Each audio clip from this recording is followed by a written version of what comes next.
My Happy Marriage Volume 2 Review.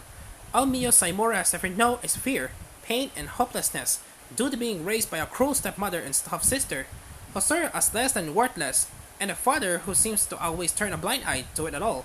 So when she was shipped off to become the bride of the cold, ruthless Kyoka Kodo, it was meant to be a death sentence, but instead, Mio finds a place she can finally call home. Kodo isn't like the rumors about him at all. Instead, he has to show her kindness and give it a home where she can feel safe. But Mio's family are not done with her yet. When word spreads that she's not on the streets, but happy instead in her new home, half sister Kaya decides she wants to take away what Mio is only just starting to enjoy. Volume 2 of the manga adaptation of My Happy Marriage continues right where Volume 1 left off, not only continuing the love story of Mio and Kudo but expanding the world they're in. The book manages to follow up on the soft teasers about the paranormal world that we barely grasped in Volume 1, whilst also giving focus to characters outside the main cast, hiding the drama with every passing page. It's a very compact book and manages to pack a lot into its 175 pages, but every passing chapter gets you really invested in what's happening. There are three main developments in the book: the romance, the politics, and family drama, and the soft look at the supernatural side of the story. Let's start with the romance first. Mio took baby steps in the first book into accepting she can have a home that she's safe in, not one that's filled with abuse and hardships, and that she is worthy of love. But like all journeys of self-love and healing, there are always backward sides, and Mia suffers a big one when she sees her sister for the first time since living with Lord Kudo.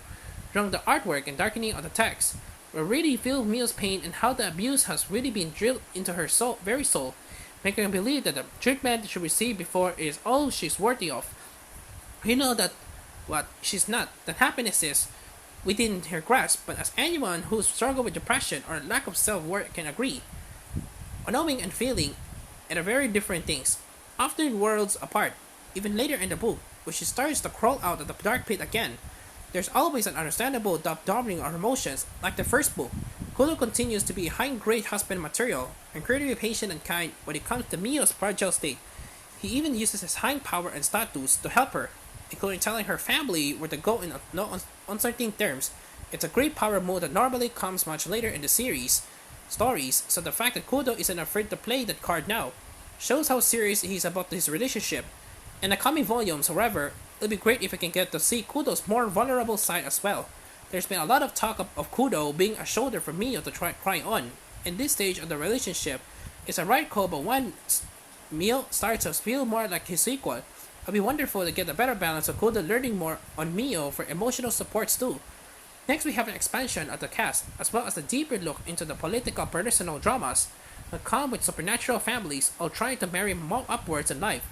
I will go into all the minor details, although it's nice to get a fuller picture of what the family dynamics are, but I'll focus on two characters. One is Koji, the childhood friend of Mio, who was the one small sliver of hope she had growing up.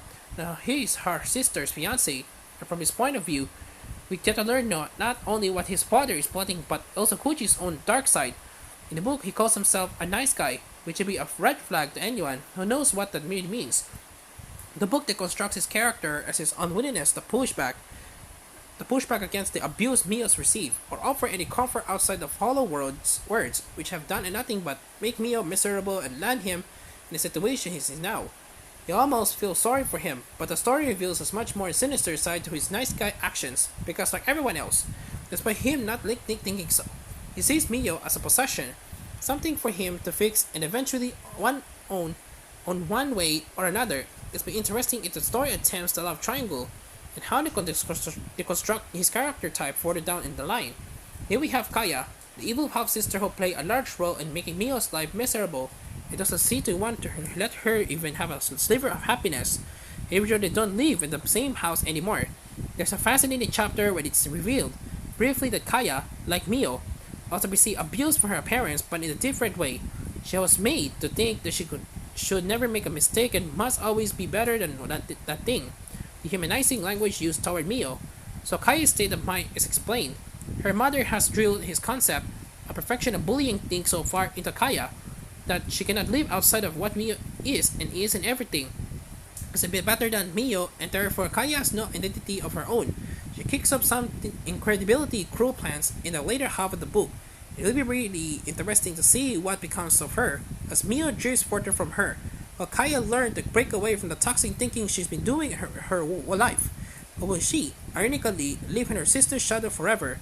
Lastly, we have a paranormal side story starting the bloom in this book. In a review for the first volume, I noted that the grotesque queries were brought up but never given any context. Well, in this book, we finally get some, and I'll admit, I was quite disappointed. We get a throwaway chapter from a side character's perspective that explains what they are, but also mentions that they hardly exist anymore because no one believes in them, and therefore their power has drained over time. It feels like a cop out to me, teasing an interesting new word associated with a threat that apparently need powerful magic to deal with. And then it turns out they're not really a threat anymore. I'm hoping we'll get a resurgence of them. This is just a false lead, but I'm glad we finally get to see more magic. It starts so small with an amulet for protection. And we got a cool spell in the few last pages, ending the book on a cliffhanger, and hopefully this will continue into the next book with more magic being shown, especially since one of the leads is meant to be one of the most powerful in the land. Like the first poem, the second also contains a short story from the original author of the light novel.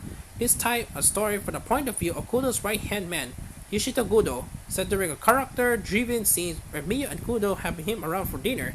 Maybe drawn the manga. The new mini story is a nice addition, but the more serious inner monologue doesn't suit the character we see in the manga. Perhaps that was the intention, but to me, it didn't feel like I was reading the same scene from a new point of view but someone else's interpretation of it. My Happy Marriage continues to be a really good romance series. The world building is getting there, but it's gentle romance of the leads, and the feeling of players of the growing cast of characters that make it an absorbing read. Let's hope this continues volume 3. You can view a free sample of the first volume here. 9 out of 10.